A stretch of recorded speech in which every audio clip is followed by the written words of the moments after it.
Hey guys, so this video is about All India Radio Yuvvani audition. सबसे पहले मैं आपको बता दूं कि मुझे इस ऑडिशन के बारे में पता चला मेरी एक फ्रेंड की प्रोफेसर के थ्रू।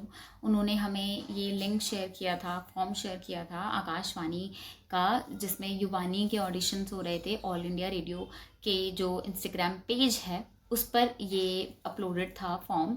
तो वहाँ से हमने इसमें रजिस्टर किया और रजिस्टर करने के बाद हम गए, मतलब नॉट इवन रजिस्टर बट मतलब हमें इसकी डिटेल्स वहाँ से पता चली कि ये किस डेट को होने वाला है और कहाँ पे होने वाला है, हमें कहाँ जाना है। So let me tell you, Delhi में the nearest metro station is Patel Chowk. Patel Chowk से आपको जस्ट 3 और 4 मिनट वॉकिंग डिस्टेंस पर ही है। आपको ऑल इंडिया रेडियो के जो वहाँ पे उसका ऑफिस है पूरा, वहाँ पे जाना होता है। वहाँ पे जाके फिर वो लोग आपको एक पास देते हैं, आपका आधार कार्ड चेक करते हैं। So most important, let's start with this कि आपको क्या क्या डॉक्यूमेंट्स लेके जाने हैं। तो सबसे पहले आपको रखना है आपका आधार कार्ड, पैन कार्ड। आधार पैन में से कुछ भी एक चीज़ चल जाएगी। आपकी 10th और 12th की मार्कशीट विच इज़ कंपल्सरी। और अगर आपने ग्रेजुएशन या पोस्ट ग्रेजुएशन कर रखी है तो आपको उसकी भी मार्कशीट लेके जानी पड़ेंगी। अगर आप दिल्ली से हैं तब तो इट्स फाइन, आपके आधार कार्ड से आपका जो आपका वो है प्रूफ है वो पता चल जाएगा। बट अगर आप किसी और जगह से हैं, आप स्टूडेंट हैं, आप कहीं बाहर से आए हुए हैं यहाँ पे, तो आपको अपना रेंट एग्रीमेंट, अगर आप पीजी में रहते हैं तो आपका रेंट एग्रीमेंट आपको लेके जाना पड़ेगा। ऑल्सो आपका electricity bill.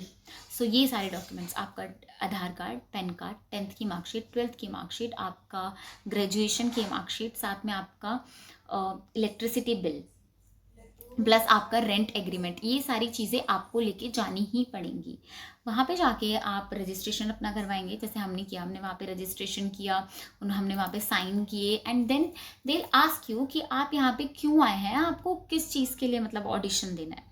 So I fill there for anchoring, but वहाँ पे आपको मल्टीपल ऑप्शंस मिलेंगे, आप उसमें कुछ भी फिल कर सकते हैं। Like my friend fill for dubbing, for anchoring, for RJ, for like she fill for like 4 or 5 sections.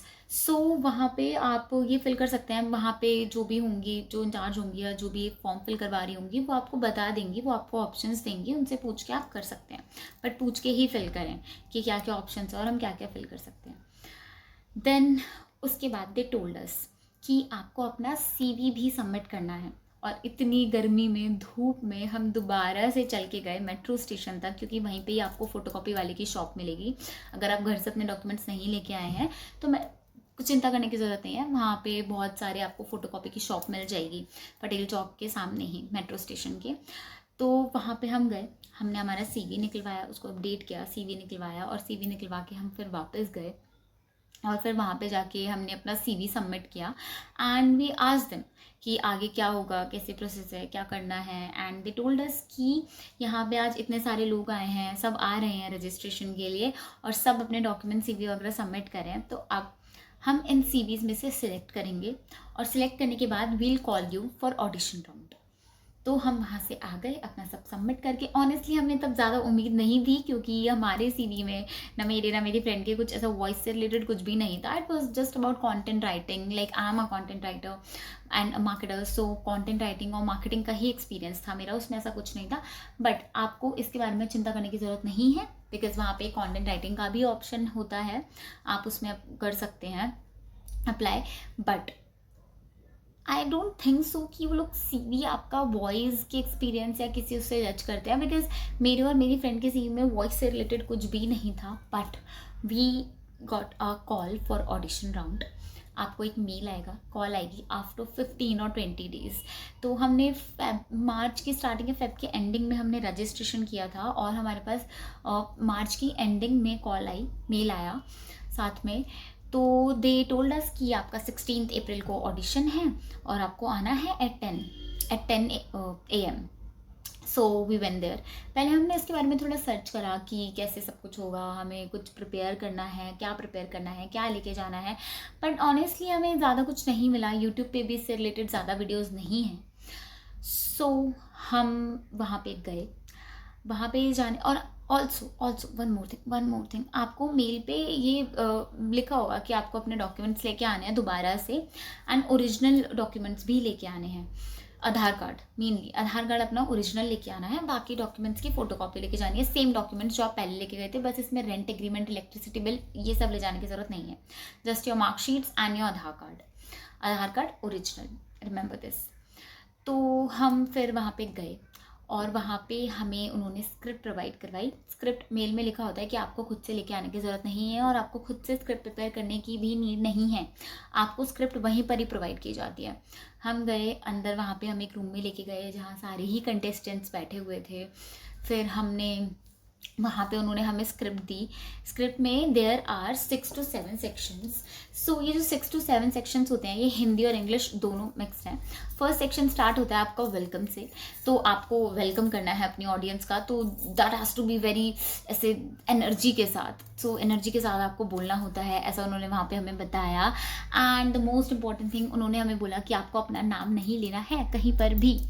तो वहाँ पे हमें एक रोल नंबर दिया जाता है, हमारे फॉर्म पे लिखा होता है कि ये आपका रोल नंबर है, तो आपको यही बोलना है कि मैं रोल नंबर 500 600 या जो भी आपका रोल नंबर होगा। फिर आपको ऐसे अपना स्टार्ट करना है। अगर आप अपना नाम ले देते हो तो आप डिस्क्वालीफाई हो जाते हो। फिर उसके बाद हमें ये बताया गया, फिर हमने अपने प्रैक्टिस की। वहाँ पे जो सेक्शंस होंगे उसमें एक वेलकम सेक्शन होगा, फिर उसके बाद आपको कुछ ऐसे इमोशनल पैराग्राफ मिलेगा। सो माइन वॉज थोड़ा ऐसे हार्ट ब्रेक रिलेटेड, कि एक लड़की है, उसका हार्ट ब्रेक हो गया है, वो अपने लवर को याद कर रही है। फिर उसके बाद थर्ड आपको मिलती है कोई शायरी, कुछ शायरी लिखी होगी, उसको आपको ऐसे अपने शायराना अंदाज में बोलना है। फिर एक पोइट्री मिलेगी, फिर एक लिटरेचर रिलेटेड पैराग्राफ होगा, देन एक पॉलिटिकल पोइट्री। उसके बाद एक सेक्शन था जिसमें, जो लास्ट सेक्शन था, उसके अंदर there were some words in English and in Hindi both. And also the most important, there were counting लिखी है वहाँ पे। एंड काउंटिंग को आपको हिंदी में बोलना है। तो पूरी काउंटिंग नहीं थी, एक्चुअली कुछ नंबर्स लिखे हुए थे, there were numbers on in that section, in that last section.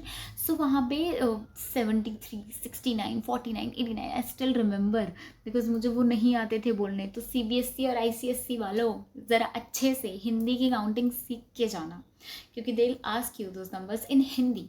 Also वो आपको ये बोलेंगे कि आप अपना जो अनुक्रमांक, जो कि आपका रोल नंबर है, उसको बोल के दिखाओ हिंदी में। सो इसलिए हिंदी की काउंटिंग अच्छे से सीख के जाना, otherwise you will face a problem. And then ये इन सब सेक्शंस के बाद एक आता है हमारा द वेरी लास्ट सेक्शन, जिसमें they give you a topic on the spot, and वो आपको बोलेंगे कि आप इस पर 1-2 मिनट कुछ बोलो। मुझे तो ये नहीं बोला था उन्होंने, एक्चुअली प्रिपेयर करने के लिए कहा गया था। Like I got like 5 to 6 minutes to prepare it. पहले मतलब जो हमारा स्टूडियो है उसके अंदर आने से पहले, जहाँ सारे कंटेस्टेंट है, जब हमें स्क्रिप्ट मिल गई है, तभी वो हमें बता देते हैं कि लास्ट में सेक्शन है, इसके लिए कुछ प्रिपेयर कर लो, ठीक है। तो ये हमें कहा गया था। तो आई वॉज लाइक ठीक है, अपने कुछ लाइफ से रिलेटेड इंसिडेंट बोल दूंगी कि आज मैं सुबह उठी, I was excited for it, और ऐसे ऐसे करके। But they didn't ask me, पर उन्होंने मेरी फ्रेंड से पूछा। They asked her to speak for 2 minutes on geopolitical topic. So she was like, she is very calm sort of person, तो उसने थोड़ा पेशेंस के साथ, कामनेस के साथ सोचा, एंड उसने बोलना स्टार्ट करा अमेरिकन ईरान की वॉर से related. But I would say कि आप पहले से थोड़ा सा प्रिपेयर करके जाना, कुछ भी ऐसे प्रैक्टिस करो डेली घर पे, कि किसी भी रैंडम टॉपिक पे, स्पेशली पॉलिटिक्स, कि कुछ भी आप बोल पा रहे हो, ठीक है। 1-2 मिनट के लिए थोड़ा न्यूज़ देखो, पर इतनी वैसे ज़्यादा मेहनत करने की भी नीड नहीं है। They might have asked, they might not. So वो उनके मूड पर डिपेंड करता है कि वो पूछ रहे नहीं पूछ रहे, या जो भी चीज़ है। बट ये है कि आप थोड़ा थोड़ा अपने खुद को प्रिपेयर रखो, कि एकदम से ऑन स्पॉट आपको कोई अगर टॉपिक मिल रहा है तो आप उसे कर पा रहे हो। And one more important thing जो मैं बोलना चाहूँगी, कि अगर इफ़ यू आर लुकिंग कि क्या आपको सीखना चाहिए, क्या प्रैक्टिस करनी चाहिए अगर आप इसके ऑडिशन के लिए जा रहे हो, सो आई वुड से कि आप डेली अपने गले पे काम करो, थोड़ा प्रैक्टिस करते रहो, एक्सरसाइजेस करते रहो। There are lot of like videos on exercises, कि आपको अपने गले को कैसे अच्छा रखना है, कि मुलैठी खाओ, गर्म पानी पियो, ठंडा पानी मत पियो, ऑल दीज थिंग्स। तो आप ये सब करो। एंड सेकेंडली, डेली अपनी वॉइस को रिकॉर्ड करो।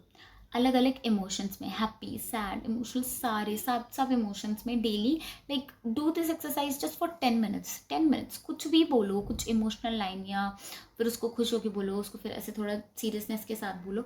तो ये प्रैक्टिस करो आप, because this is very important. Without practice आप वहाँ पे ऑन स्पॉट नहीं बोल पाओगे। It seems easy but it's not that easy. So इसलिए बहुत इंपॉर्टेंट है कि आप अच्छे से इसकी प्रैक्टिस करो। एंड देन या दैट्स इट। बस आपको इतना सा करना है कि आपको डेली सिर्फ 10 मिनट्स प्रैक्टिस करनी है, और ऑडिशन से 10-15 दिन पहले ही आपके पास कॉल आ जाती है। So you have a lot of time to prepare. मैंने प्रिपेयर नहीं किया था, आई डोंट नो क्यों नहीं किया था, but my audition was okay, like it was okay, not so bad, not so good. हाँ, मैंने बीच में थोड़ा बहुत 1-2 वर्ड्स में फंबल किया, एंड स्पेशली हिंदी की काउंटिंग जो मुझे नहीं आती थी, बट फिर भी था कि ठीक है, कुछ वर्ड्स मतलब कुछ नंबर्स मैं बोल पाई। एंड बाकी उन्होंने ज़्यादा कुछ पूछा नहीं मुझसे काउंटिंग में, 2-3 ही नंबर्स पूछे थे, एंड वो मैंने बता दिए थे। वहाँ पे आपके जो स्क्रिप्ट है उस पर लिखे होते हैं वो नंबर्स, वही आपको बोलने होते हैं। So yes, that was all my experience, and now let's hope for the best। की ऑडिशन तो दे दिया है, अब इसके बाद क्या होता है, कॉल आता है या नहीं आता। बाकी अब अगर आप जा रहे हो ऑल इंडिया रेडियो के ऑडिशन के लिए for Yuvvani, so all the very best.